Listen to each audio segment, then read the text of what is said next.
আসসালামু আলাইকুম। আজকে আমি আফগানি চিকেন মিটবল কোরমা বানিয়েছি। তো কোরমাটা দেখতে এরকম হয়েছে।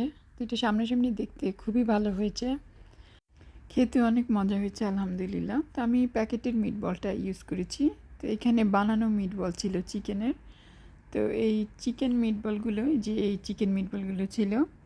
তো এগুলোকে ভেজে নিতে হবে তেলে। এখানে প্রায় 1 কিলো চিকেন মিটবল ছিল। তো এগুলোকে আমি তেলে দিয়ে দিয়েছি, তেলে একটু ভাজা ভাজা করে নেব।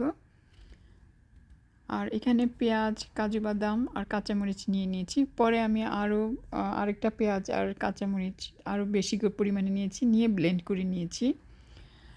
তো এখানে হচ্ছে তেজপাতা, এলাচ, দারচিনি, কালো গোলমরিচ, তো এগুলো আমি আস্ত নিয়ে নিয়েছি। এই আস্ত মশলাগুলো আমি তেলে দিয়ে দিব।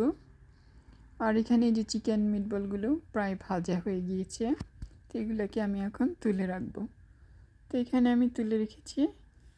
আর এই আস্ত মশলাগুলো আমি এখানে তেলে দিয়ে দিয়েছি। তো এগুলা প্রায় কয়েক সেকেন্ড পর আমি এখানে আদা রসুনের পেস্ট দিয়ে দিয়েছি 2 চামচের মতো। আর এখানে যে কাজু বাদাম, পেঁয়াজ, কাঁচামরিচের পেস্ট, এই পেস্টটা আমি দিয়ে দিয়েছি, সাথে একটু পানিও দিয়ে দিয়েছি। তো এটাকে আমি একটু ভালো করে কষিয়ে নেব। তো এটা যখন পানিটা শুকিয়ে মোটামুটি তেল একটু উঠে আসবে, এই পর্যায় পর্যন্ত এটাকে একটু ভুনা করে নিতে হবে। সাথে আমি লবণ, ধনিয়া গুঁড়া আর জিরার গুঁড়া দিয়ে দিয়েছি। এখন আমি বড় একটা চামচে এখানে প্রায় 1 কাপের মতো আমি দই দিয়ে দিয়েছি, এই 2 চামচ ভর্তি করে। এখানে 1 চামচ কালো গোলমরিচের গুঁড়া দিয়েছি। তো এগুলাকে আমি এখন ভালো করে ভুনা করে নিব। এখানে একটা বাটারের টুকরা দিয়েছি, কারণ তেলের পরিমাণ একটু কম ছিল। তো এই পর্যায়ে আমি এখন মিটবলগুলো দিয়ে দিব।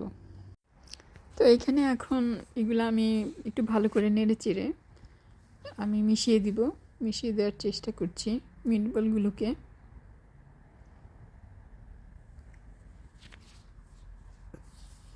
এখন আমি পানি দিয়ে দিয়েছি, এখানে প্রায় 2 থেকে 3 কাপের মতো পানি।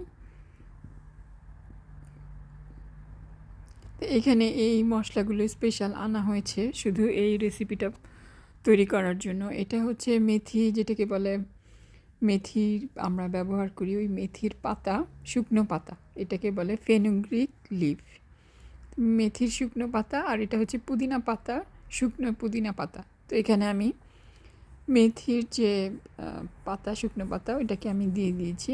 আর এখানে পুদিনা পাতার গুঁড়া, যেটাকে বলে মিন্ট লিফ, ওইটাও আমি এখানে দিয়ে দিয়েছি। এটা ফ্লেভারটাকে পুরো অন্যরকম করে ফেলে।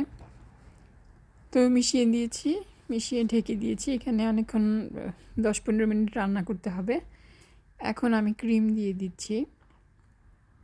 তো এই পর্যায়ে রান্নাটা শেষ হয়ে গিয়েছে। আমি এখানে ধনেপাতা কুচিও দিয়েছি।